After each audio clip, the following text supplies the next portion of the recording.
All right, and we're back with week 4 of On My Mind with Josh. And this week we're talking about anxiety. Anxiety's on my mind because week 4, characteristically, is when we start maybe having to take some tests for our classes, and exams cause anxiety. They even cause me anxiety when I think about exams and taking an exam again, or my last licensure exam I took was frightening.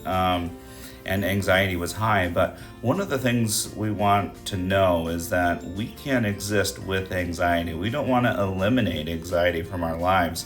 And that's with much of emotions and much of these symptoms that we feel. We don't want to eliminate them, but we want to have them go into a more manageable level, because anxiety seeks to protect us, and it's very normal.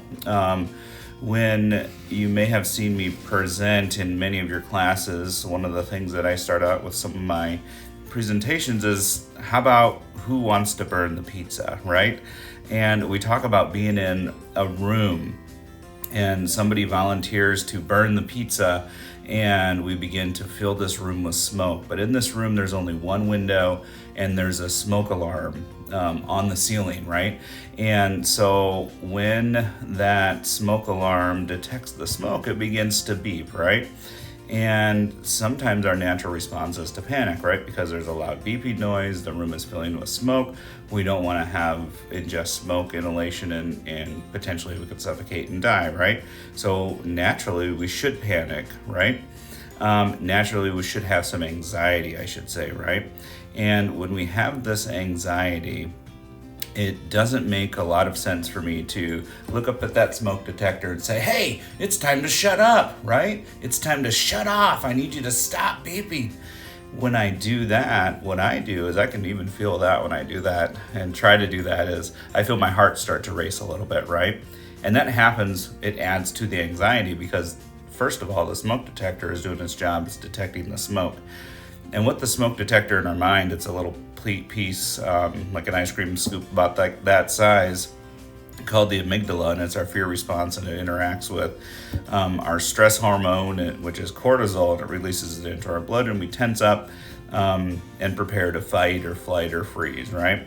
And the same thing can happen when we're sitting down for a test, right? We can sort of tense up and freeze in the moment, right? That's a common one, and nothing comes to mind, right?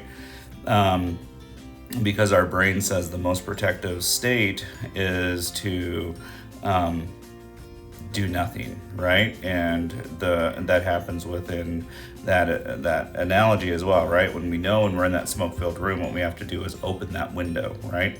And everybody has a way to open that window and to regulate their anxiety to a certain degree, right? Some of us need medication to help. I'm one of those people that uses medication to help with my anxiety, and that puts it at a manageable level for me to be able to manage, right?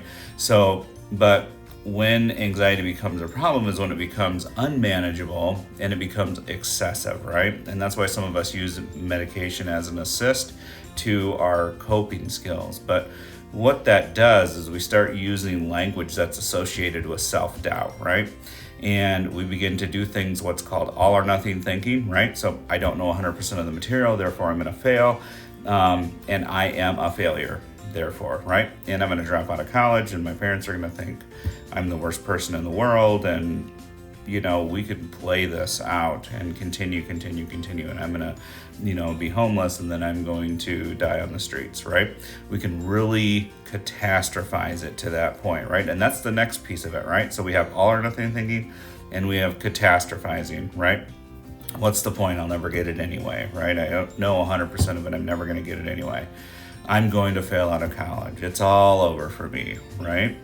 And what we're doing is we're using language that's directly in the first person. That's the I language, right? And we're putting that all into our identity, right?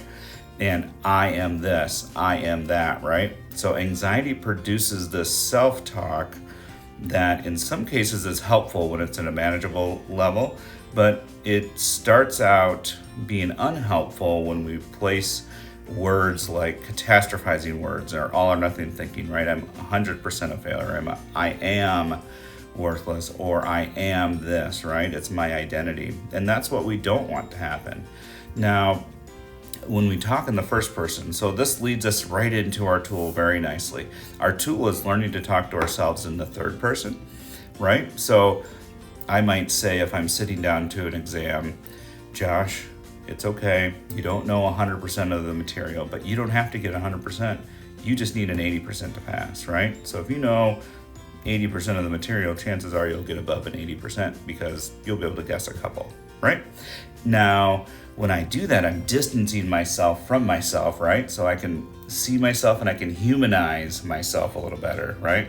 And there's a difference between personalizing it and taking it on as my identity and to humanize myself, right? Because we often would say to someone else in the same situation that we're in, like if someone else was sitting down to us, we might say, you can do it, or hey, Joe, you got this, right? You studied hard, you did this, right? And that's very reassuring to us. So how do we learn to do that for ourselves? Well, we do it, right? We say, hey, Josh, my name is Josh.